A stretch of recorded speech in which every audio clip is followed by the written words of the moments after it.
छत्तीसगढ़ में एसआईआर की प्रक्रिया शुरू हो गई। मंगलवार से डोर टू डोर जानकारी एकत्रित की जाएगी।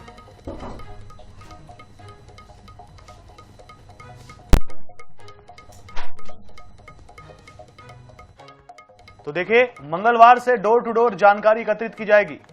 2003 के एसआईआर यानी मतदाता सूची से 2023 की सूची का मिलान किया जाएगा।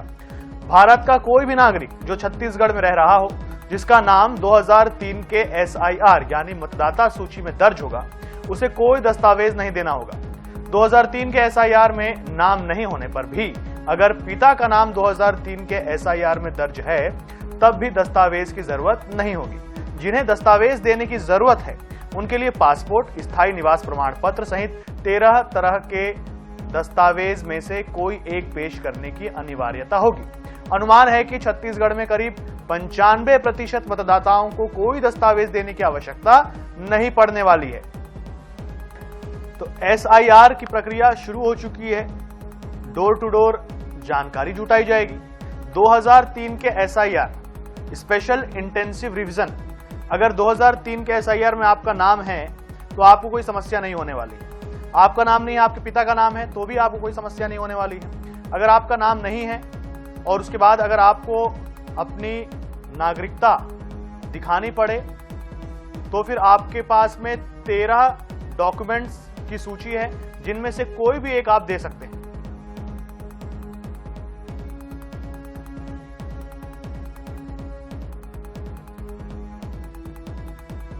विशेष संवाददाता गौरव शर्मा हमारे साथ जुड़ गए हैं इस पर, उनसे जानकारी लेते हैं। गौरव, एसआईआर की प्रक्रिया शुरू हो गई है। बताया गया है कि 13 ऐसे दस्तावेज हैं जिनसे आप अपनी नागरिकता की पुष्टि कर सकते हैं कि भाई मैं छत्तीसगढ़ में रह रहा हूं। 2003 की लिस्ट में यदि आपका नाम है तो आपको कोई दस्तावेज देने की जरूरत नहीं है। आपके पिताजी का नाम है तो भी आपको कोई दस्तावेज देने की जरूरत नहीं है। अगर कहीं पर भी नाम नहीं है तो फिर 13 ऐसी डॉक्यूमेंट्स की लिस्ट है, जिनमें से कोई भी एक आप देते हैं तो आप एसआईआर में आपका नाम आ जाएगा।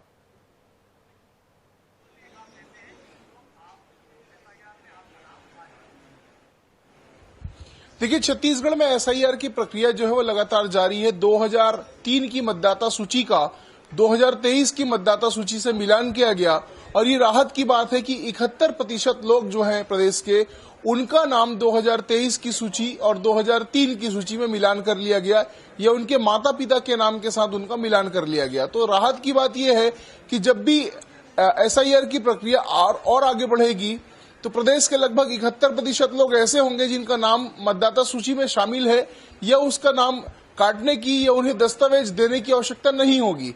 इसमें एक राहत की बात और है कि लगभग 10 से 15% नवविवाहिता ऐसी महिलाएं हैं जो एक स्थान से जिनका शादी हुई है जिनकी और दूसरे स्थान पर गई हैं, तो उनका भी जब डिटेल सामने आएगा तो ये जो प्रतिशत है वो लगभग 85% तक पहुंच जाएगा।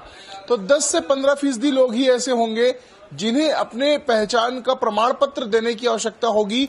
वो भी अगर बीएलओज जब घर जाएंगे और वो आवश्यक दस्तावेज दिखाते हैं या अपना संदर्भ दिखाते हैं जिसमें उनके माता पिता के पुनरीक्षण के संबंध में जानकारी हो, उनके नाम जुड़ने के संबंध में जानकारी हो, पिछले एसआईआर जो 2003 में हुआ था उस एसआईआर के संबंध में जानकारी हो, उस जानकारी को देने के बाद में उन्हें कोई दस्तावेज दिखाने की आवश्यकता नहीं होगी। तो ये जो आंकड़ा है वो 90 से 95% तक जा सकता है। इसके बाद जो शेष बचेंगे उन्हीं लोगों को अपने दस्तावेज दिखाने होंगे। खास बात यह है कि भारत में कहीं भी अगर पिछले पुनरीक्षण में मतदाता के रूप में माता पिता का भी नाम शामिल हो या स्वयं जो वर्तमान मतदाता है उसका नाम शामिल हो, तो उन्हें कोई भी दस्तावेज दिखाने की आवश्यकता नहीं होगी। रही बात बीएलओज के प्रक्रिया की, तो कल से 4 दिसंबर तक बीएलओज जो है वो घर घर जाएंगे और बीएलओ जो है मतदाता से गणना पत्रक भराएंगे, जिसे उसे वापस भी लिया जाएगा 1 महीने के भीतर और इसमें तमाम जो जानकारियां हैं मतदाता के संबंध में वो अंकित होगी। कौन से मतदान केंद्र में है, कौन सा जिला, कौन सा राज्य, कौन सी विधानसभा, तमाम चीजें जो है इसमें अंकित होगी। जिन मतदाताओं के संबंध में जानकारियां अंकित नहीं होंगी उनके संबंध में जो 2003 की मतदाता सूची है उससे तत्काल बीएलओ स्कैन करके डिटेल निकालेंगे। ईआरओ जो है इसमें उन्हें असीमित पावर दिया गया, तो कहीं ना कहीं ईआरओ के हाथ में होगा कि वे देखेंगे किस तरह से यहाँ पर मतदाताओं के नाम सामने आ रहे हैं। अब इस पूरी प्रक्रिया को लेकर सियासत भी हो रही है। भारतीय जनता पार्टी जहां इस पूरी प्रक्रिया का स्वागत कर रही है, बीजेपी का ये कहना है कि इसमें जो बाहर से आने वाले लोग हैं, जो घुसपैठिए हैं, फर्जी मतदाता है, उनके नाम कटेंगे, वहीं असली मतदाता जो है उनके नाम जुड़ेंगे। वहीं कांग्रेस जो है वो इसका पूरी तरह से विरोध कर रही है, इस बात को कह रही कि जो भारतीय जनता पार्टी के अनुकूल मतदाता है उनका नाम जोड़ने और जो दूसरे दलों के मतदाता है उनका नाम काटने की कोशिश है। तो इस तरह से एक तरफ एसआईआर की प्रक्रिया तेजी से आगे बढ़ रही है। राहत की बात यह है कि 71% से अधिक लोगों के नाम अब तक टेबल में मैच हो चुके हैं, लेकिन कहीं ना कहीं से लेकर सियासत भी देखने मिल रही है। ठीक है गौरव, ये भी समझा दीजिए कि मान लीजिए एक व्यक्ति है जो 2003 के बाद छत्तीसगढ़ में आया है और तब से यहीं पर रह रहा है, यानी कि परमानेंट रेसिडेंस अब यहां का हो चुका है, तो उसे अपना नाम ऐड करवाने के लिए क्या करना होगा?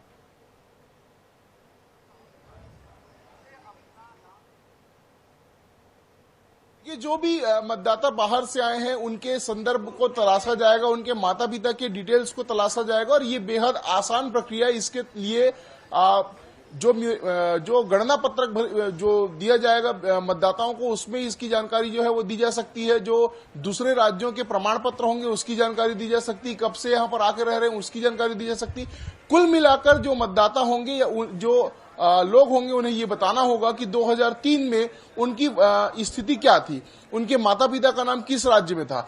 इस जानकारी को देने के बाद उन्हें कोई भी परेशानी नहीं होगी। अगर किसी मतदाता के साथ ऐसी परिस्थिति है कि 2003 में उनके माता पिता या किसी सगे संबंधी का नाम नहीं भी था, तो वे 13 जो दस्तावेज हैं उनके माध्यम से अपनी नागरिकता को प्रमाणित कर सकते हैं। इसमें पेंशन का सर्टिफिकेट भी हो सकता है, स्कूल कॉलेज के जो सर्टिफिकेट्स हैं वो भी हो सकते हैं। साथ ही साथ कई ऐसे दस्तावेजों को मान्य किया गया है जिनके आधार पर अपनी नागरिकता का प्रमाण दिया जा सकता है। सुप्रीम कोर्ट के आदेश के बाद इसमें आधार कार्ड को भी शामिल किया गया, तो आधार पर भी जो नागरिकता का प्रमाण है वो दिया जा सकता है। इसकी पूरी एक प्रक्रिया है और इसे ऑनलाइन माध्यम से भी प्रमाणित किया जा सकता है। जी गौरव, जानकारी के लिए बहुत धन्यवाद आपका।